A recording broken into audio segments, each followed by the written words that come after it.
पावसाळ्याआधी मुंबईतली नालेसफाई वेगात सुरू झाली आहे। विशेष AI टेक्नॉलॉजी यंदा नालेसफाईच्या कामात वापरली जाते आणि या कामांची मनपा प्रशासक भूषण गगराणी जे आहेत ते पाहणी देखील करतायत। 31 मे पर्यंत नालेसफाई पूर्ण होईल असा विश्वास त्यांनी व्यक्त केलाय, तर 30% नालेसफाई आतापर्यंत पूर्ण झाली आहे।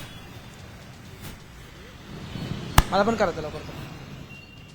नालेसफाईमध्ये यावर्षी आपण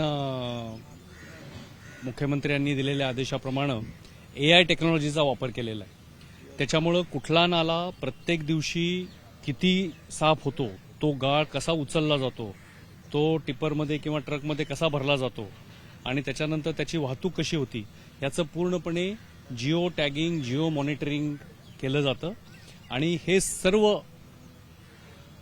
माहिती जी आहे ही सगळी माहिती सर्व मुंबईकरांना बघण्यासाठी उपलब्ध आहे।